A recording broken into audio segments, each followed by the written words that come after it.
that if he becomes president, he's going to hire a special prosecutor to go after Hillary Clinton because she is a crook. What's so terrible about that statement?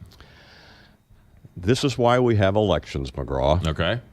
The President of the United States is among his other responsibilities, is our nation's chief law enforcement officer. So if, as part of a presidential candidate's campaign, he or she wants to espouse what they intend to do as the chief law enforcement officer, that is why we have elections. So the fact that he said that and that he intends to do that, people can disagree as to policy, they can disagree to politics, but as a matter of constitutional law, he's spot on. So he has that right. The president has the power. President Obama today could tell the attorney general that I want a special prosecutor appointed for anything he wants. Well, he is the executive, and our Constitution says that the executive power is vested in the president. Right. And so, as a matter of technical constitutional law, I think the president has the constitutional authority to direct his attorney general to take action. Give you a counter situation. In the 1970s, when President Nixon directed that Attorney General Richardson at the time fire Special Prosecutor Cox, Richardson refused and he resigned, as did the deputy. Right.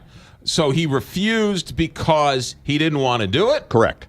Okay, but wasn't saying you don't have the power. Oh, no. I think everybody recognizes that as a technical constitutional matter, the president probably has that power. Mm-hmm. If the subordinate officer, in this case the attorney general, doesn't want to follow that, he is duty-bound, I think, to resign, as did Richardson. Could he do that? And that was part of the Saturday Night Massacre. That was the Saturday Night Massacre. Which Archibald Cox was ultimately fired, wasn't he? By Robert Bork, who was the Solicitor General. And then he resigned, too, right after that, didn't he? No, Bork stayed on. Okay. Bork stayed on and then was infamously, there's now a verb in the English language, borked, when he was nominated for the Supreme Court about 10 years later. Right. But they had to go to the third person, right, in that Saturday Night Massacre. Deputy Attorney General Ruckelshaus, after Richardson resigned, and Ruckelshaus said, I'm not going to fire Cox. Right. So then he resigned, and then it got to Bork.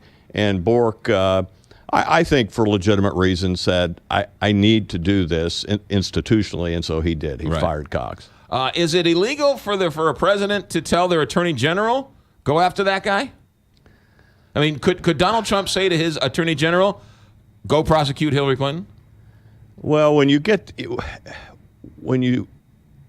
to the point of go prosecutor, I think it's go investigate. Gotcha.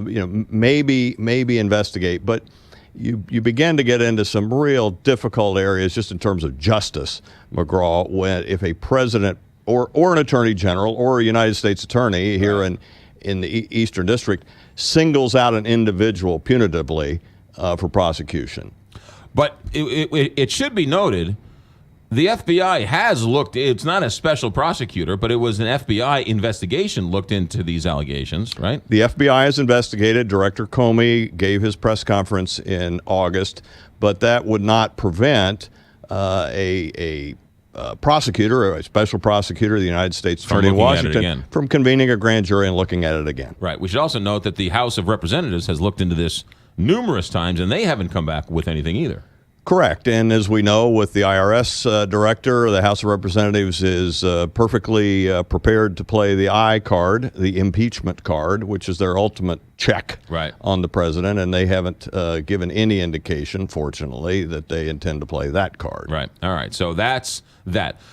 So what's the outrage of people calling this a third world dictatorship when that's what they do in the Congo after one candidate beats another candidate? Well, I think the short answer is it's politics in 2016 in the United States, and it is not civil discourse in my law school class or my daddy's 8th grade constitutional law class and his civics course up in the country. Right.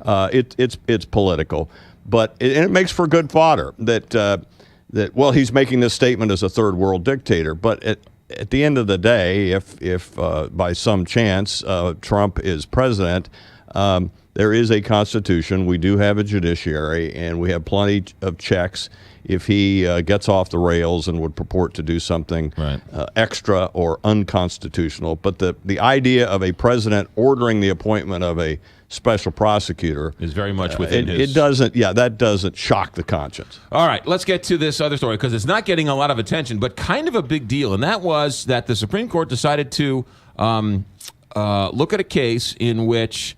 to find out whether or not Bush officials can be sued for their actions shortly after 9/11. What's going on here? Fascinating case, McGraw. Let me see if I can set the stage.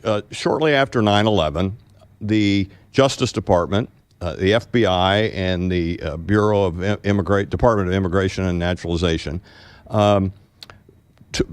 took part in very aggressive investigations to see if there were more terrorists that were going to attack us.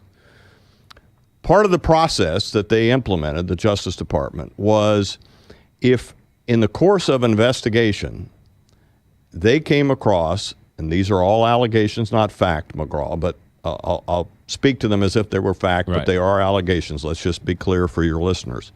That if they were of Arab or Muslim descent, and if they were here illegally in violation of the immigration laws, they were to be arrested, they were to be held until cleared, and they were to be placed in solitary confinement in a high-security detention center. In ordinary circumstances, if somebody is here illegally and they are arrested for breaking the immigration laws, they're putting into the general population. They still are afforded all the rights that we are. Well, they are afforded rights, but more specifically, during their period of detention, they're not held in solitary confinement for 23 hours a day, subjected to some pretty harsh interrogation techniques. Got it. So there were approximately 762 that were swept up in this net. They subsequently have filed lawsuits against Attorney General John Ashcroft, FBI Director Mueller, INS Director Ziegler, and then the managers of the detention facility. The federal court in New York threw those lawsuits out. It went to the Second Circuit Court of Appeals, and the Second Circuit Court of Appeals reinstated them.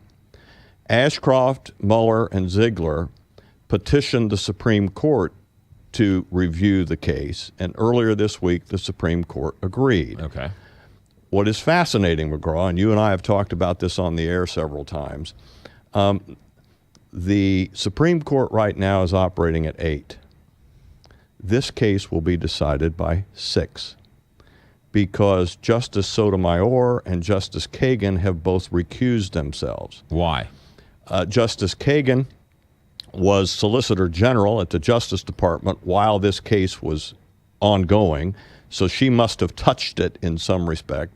So she's recused herself, and Justice Sotomayor was on the Second Circuit Court of Appeals that reviewed the case below. So they have both recused themselves. So here we have an extraordinarily important Supreme Court case. Constitutional, America's national security, and other considerations will be decided by 6 Supreme Court justices. Now, we should also, is it true that these judges recuse themselves on their own merit, right? It's their own choice. No one comes to them and says, you shouldn't do it. This is their own conscience talking, right? With the United States Supreme Court justices, it is their unilateral decision, and my personal opinion, McGraw, is they do a terrific job. It's a tough question. For example, if there's a corporation that has a case before the court, and they have in their retirement fund, they've got to be very careful with that. But here, I think it's pretty clear. They don't say why. Kagan and Sotomayor didn't say why, but I think it's because of Sotomayor's involvement on the Second Circuit. Kagan is Solicitor General. So one of the most important cases of this war on terror is going to be decided by 6 people. By 6 people, McGraw. We should also note that the Obama administration is on the side of John Ashcroft.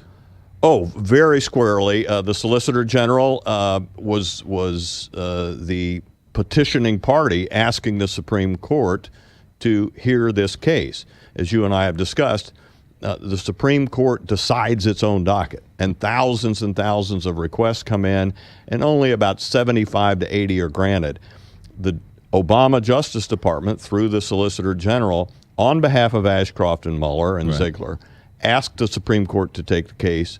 Earlier this week, the Supreme Court agreed. All right. Greg Willard, law professor that you are. I'm a law and order guy. Follow the law. The law will set you free, right? The answer is in the law book. What law was Ashcroft following to put these people into solitary confinement after 9/11? Well, there's a confluence of several, and let me see if I can set it up. What law he was following, and Mueller and Ziegler and the FBI and INS were investigating threats to the United States post 9/11, right. And in addition, if people were here illegally. So they were exercising a law enforcement function. The Bureau of Prisons has the discretion to make judgments as to where prisoners should be held. Bureau of Prisons is part of the Justice Department. That's Attorney General at the time, Ashcroft. And they determined post 9/11 they could not take the chance that one of these 762 was the 20th hijacker. Right. And could, in the general prison population, could plot and continue to scheme. So they made the judgment that we had to hold until cleared, and we had to segregate them until we knew that they were not an imminent threat to the national security. So it isn't that there is a law that says they can do it. There isn't. It was within their discretion to do this. In their discretion. Now, in terms of the confluence, then, what these prisoners have alleged is that the manner in which they were retained, and detained rather, was in violation of the Fifth Amendment of the Constitution. And there's a Supreme Court case in the 70s called Bivens, where the court inferred a cause of action, a right to a lawsuit, if certain Fifth Amendment rights were violated. And these plaintiffs, these folks who were detained, have filed a lawsuit under the Bivens theory. The third, then, confluence is that, and what Ashcroft and Mueller and Ziegler have said is that we as public officials have the right to carry out our duties as we see fit within the law. Right. And as long as there's not some clearly established rule that we are violating, we have what is called limited immunity from suit. Right. And so that's what they're saying to the Supreme Court is, you need to rule that we had limited immunity, especially coming in the wake of 9/11 and the threat this country faced. Right, because if you're a governor, if you're a congressman, senator, president, attorney general, whatever it is, you could be sued all day long, every day, and nothing would ever get done. We'd have the President of the United States and his cabinet sitting in depositions all day. Right. So what you have then in this lawsuit is you have this dialectic, McGraw, of you have the 762, or whichever of those is the plaintiff in this case, saying we have a right to bring a lawsuit under the Fifth Amendment, under this Bivens case, right. And we want you to confirm that right. Ashcroft and Mueller and Ziegler are saying no. Then Ashcroft, Mueller, and Ziegler are saying, well, in addition, your honors, we have qualified immunity. Even if they do have a right to that suit, we have qualified immunity, and you need to rule in our favor to block and give us a defense on the question of qualified immunity. All right, qualified immunity, Greg Willard. How come President Clinton didn't get qualified immunity on the Paula Jones case when he was president of the United States? Two different aspects of that, McGraw. Number one is that was a civil lawsuit, not a criminal. Got it. So Paula Jones was suing him in his capacity as the former governor of Arkansas. So that was a civil lawsuit for money damages. Number two, that went to the Supreme Court. And what the Supreme Court said was that a president can be sued civilly for actions that took place prior to his presidency. But then they went to great lengths to explain that whatever court has that case must exercise extraordinary deference to scheduling, to recognizing that you can't have the President of the United States sitting in depositions for weeks on end with Paula Jones's lawyers. Right. But the root difference, McGraw, is what we're talking about with this lawsuit with Ashcroft, Mueller, and Ziegler and the Paula Jones is this is a criminal matter. Got it. That, the Clinton case, was a civil matter. You suspect that the 6 that are sitting on the court will side with Ashcroft?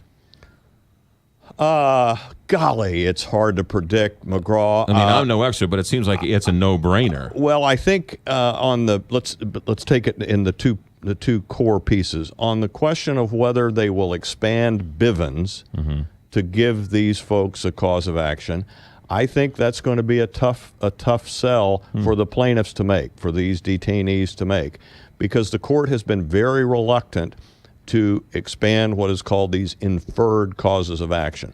On the question of qualified immunity, I think I'd rather have Ashcroft and Mueller's side in that because of the context. Yeah. 9/11. Yeah. We should also say that on a postscript, that Paula Jones lawsuit, once it was allowed to go forward, I believe Hillary Clinton decided we're not settling on this case. They then went further, and that's when Linda Tripp went to the Paula Jones lawyers and said, I got an intern. And so if they would have settled the lawsuit with Paula Jones, we never would have heard of Monica Lewinsky. The Paula Jones litigation gave rise to the Monica Lewinsky affidavit, Right. and the rest, as they say, my friend, is history. What a world we live in. All right. That will be, that was about 2.5 credit hours towards your law degree at St. Louis University Law. Greg Willard, SLU law professor. Always a pleasure. Great stuff. Always good to be with you, my friend. 926 here, Big 550, KTR.